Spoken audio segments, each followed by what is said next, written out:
Hey, how's it going, guys? Welcome back to my YouTube channel. My name is Georgiemon and I'm your friendly neighborhood anime and manga fan. I love all things anime and all things manga, and I'm here today to talk about Hunter x Hunter chapter 395. So, what did I think about this week's chapter? I thought this week's chapter was just phenomenal. I absolutely loved this week's chapter, which is a very big contrast to last week's chapter, which I did not really like that much, to be honest. Now, where do we pick up in this week's chapter? Now, in this week's chapter, we pick up where we left last week, which was, the whole thread about the guy in the room. We continue that plot thread, which thank goodness, because I like that plot thread instead of the whole Serenich and his goons and whatever. But in this week's chapter, we pick up from that, and what we see is that Heinrich, he was on alert last week's chapter, and he gets confirmation that the people that go into that room, they get teleported and warp somewhere else, because he sees some people, just pop out. And then he tells this to Mr. Wynn, and then they talk about it, and then Mr. Wynn is like, you know what, let's have the Phantom Troop take care of it. And then Heinrich's like, well, what's their action? What are they gonna do? And like Mr. Wynn is like, well, they'll take care of it. And Heinrich's like, what if it's a trap? It's like, they told me they don't care. Which goes to show just how strong and how much they don't care. Like, because the Phantom Troop is super powerful in the Hunter x Hunter universe, and I think a lot of people downplay them sometimes because they think, oh, Chrollo is the real big deal. It's like, no, the other guys like Phaeton, Sphinx, and Nobunaga, they're big contenders too. They're strong, man. Like, you don't just become a Phantom Troop member without being qualified to do so. So they eventually go to the room that they were investigating, and what they see is that there's a guy in there, and he's like, I don't want no problem. And then Phaeton is like, no, man, you better tell us everything you know. He's like, no, there's nothing. So then Nobunaga's like, step aside. And Nobunaga cuts this the wall, and he sees that there was a secret passage, and Phaeton pretty much tells the guy, like, get inside, like, I'm not playing. And then the guy walks in, and you just see this big like tunnel system, and they're like, what is this? And they start questioning, like, what's their motive, because these guys just seem like fodder. Like, they go in hot-headed. They don't have any ambition or anything on that. They're just scared, and they have no dream or nothing of such thing. And then Nobunaga starts saying, like, they kind of remind me of us back in the day. And then you cut to the flashback, which is the majority of the chapter, which consists of Chrollo's origin, so to speak, or at least part one of his origin, because we don't get all of it, and I'm sure we're gonna get his entire backstory throughout the next couple of chapters. But we get to see Chrollo back in the day, and how he as a kid was actually just a regular kid. He just had fun, he loved playing, he was very loving and caring to his other friends. And I think this goes to show, like, how much he cares for the Phantom Troop, because ever since Hisoka killed 2 of its members, Chrollo has been broken. Like, he that's his main priority, kill Hisoka. And this chapter added to the whole how much he cares about the Phantom Troop, because you get to see, him hanging out with Franklin and Shalnark back in the day. And how it starts, the flashback is, they're just wandering in Meteor City, and eventually Ubogen shows up, and they're like, oh, these guys are on our turf, let's mess them up. And you see little Machi, and little Machi was so adorable. She looks so cute. She was so adorable, man. She just had like a feral pose and everything. It was so funny. It was just chibi little Machi. It was cute. And Chrollo proceeds to pretty much run, and you see Ubogen and Franklin fight, and it's they just go in a fist fight, and it's cool, man. Like, it's just cool seeing these Phantom Troop members, how they were back in the day, because we've seen how they looked in a flashback previously during the Phantom Troop arc in York New City, and we've seen glimpses of them, like how they used to be, like, but only silhouettes or only like minor appearances, but we never actually saw how they acted and how they were friends, or how they interacted with each other. But in this week's chapter, we get to see that, and I thought it was great because it added more depth to all of them. It was cool seeing Ubogen, because it's been so long. I mean, he died during York New City arc, and it was just fun seeing that even back in the day, he was just that hot-headed, I'm the strong brute type. And, it was cool. It was just cool seeing, all these characters, even Pakunoda. Like, when I saw Paku, I thought, oh, man, like, it instantly got me, like, nostalgic, because I was like, wow, like, it really hit me, because I was like, she's gone. And it's sad because Chrollo really care for Paku too, because in this chapter you really get to see, like, she even calls him little bro, and Chrollo's like, I'm older than you, right? It's like, nah, it don't matter. And it's really sweet, man. Like, I thought this chapter really added to the whole family aspect of the fan troop, because they are a big family, and it's great. So continuing on, Chrollo keeps running away from Ubugen and Machi and whatnot, and eventually you see Finks and Phaeton pull up, and oh my god, it was so funny. Their designs look so funny, man.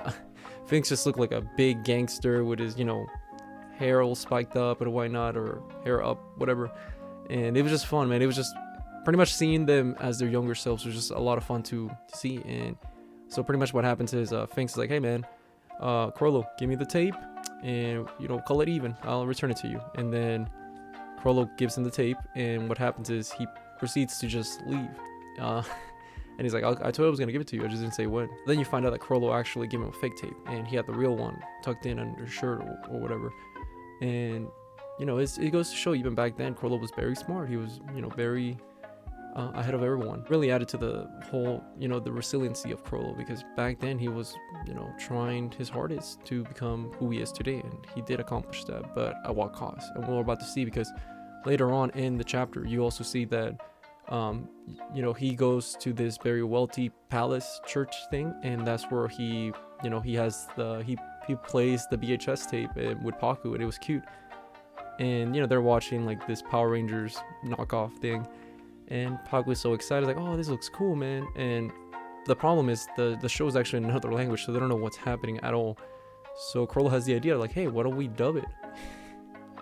So I thought that was funny. Even Chrollo back in the day, he knew about dubs, man. Hey, nobody hates dubs, man. Dubs are good sometimes. But what happens is they're like, yeah, let's dub the characters. And she's like, I don't know. It's like, I'll let you be the pink one, and she's like, all right. So then you get introduced to two new characters, which is Sarasa and Shayla. Now Shayla is interesting because Shayla was actually introduced previously in the story, and she was introduced back with the Kurapika backstory chapters, the little 2 to 3 chapters that were made for the Phantom Rouge movie that they made years ago. But those chapters are canon, and Shayla shows up, and she's actually the one that gives Kurapika a book about hunters, and she explains to them what hunters are and all that. So, and she's also from the Kurta clan. So seeing Chrollo being friends with somebody from the Kurta clan, that's already a red flag, or raises your eyebrow, like, what's happening? Because we know what they did to the Kurta clan, and I'm wondering, did Shayla set up the Kurta plan to be destroyed, or what happened? Because we know that the Kurta clan died, but we never knew that Chrollo or anybody of the Phantom Troop knew anybody from the Kurta clan. We just thought that they killed him. So I'm wondering now, was she their end to the clan? Was she the reason the clan got slaughtered?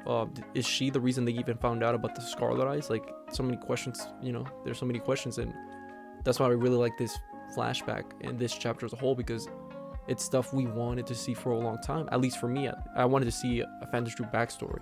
We saw glimpses of it, but I wanted to see a full backstory, and I think this chapter delivered in doing so. And I'm excited because, there's Kurapika and the whole Scarlet Eyes plot thread is very, very important in the story. So if we actually get to see the day where the Kurta clan got slaughtered, that'd be awesome, because it'll be adding more depth to it. But continuing on, you get to see that, they introduce the Sarada and Shayla, and they're talking, and they're like, yeah, you want to join the dub? And they're like, sure, we'll join in. And what happens is they go back to the the palace church thing, and they're like ready to do the dub and why not. And they look all cheerful and happy, but in the background you see that there's some sort of mafia dealings going on, and you see in the background people being tied up and pretty much taken like hostages. And I'm wondering, are they going to be involved with Chrollo? Is this why Chrollo disdains the mafia so much and doesn't care for them? And I think that's my idea of why he hates the mafia, but we're about to see in the next couple chapters going forward, because there's so many questions, and I'm sure Tokashi's going to answer them all in the next couple of chapters, because I think this flashback is going to unfold for probably 2 to 3 chapters, which, if I'm correct, I'll be very happy, because if it's stuff like this, it really adds to the story. It makes you care about the Phantom Troop much more than previously, because the Phantom Troop have always been cool, and I like their dynamic of a family, but actually seeing them like as, you know, younglings, and how they all really, they knew each other even as kids. They didn't just come out of nowhere and be like, yeah, let's work together. No, even as kids they knew each other. It wasn't just a one day thing like, let's all get together and do this. No, like they had known each other for many years before they even came up with this idea of becoming the Phantom Troop. But yeah, I think this chapter was solid. I really liked this chapter. I can't stress this enough.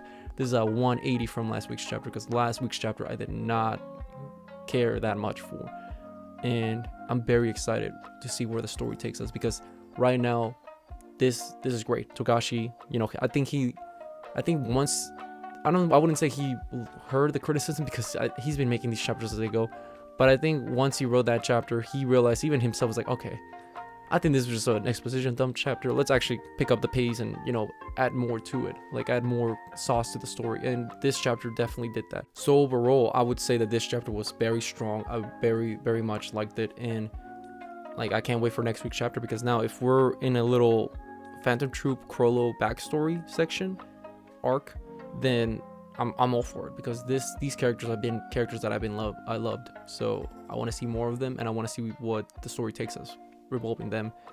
And like I said, I like the whole dynamic and the parallel between Serenich and Chrollo. How Serenich was just a prodigy from the beginning. He was skilled at everything, and Chrollo is just a kid that came from the, you know, Meteor City, had nothing, and he had to work his way to the top. I love these kind of parallels between these two kinds of characters. But with that being said, what did you guys think about this week's chapter? Did you guys hate it? Did you guys like it? Did you guys thought it was okay?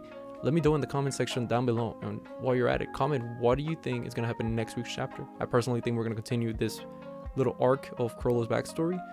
But whatever you guys think, let me know down below. Thank you guys so much for watching and sticking all the way to the end of the video. I really appreciate it. And don't forget to like, comment, and subscribe to my YouTube channel for more anime and manga content in the near future.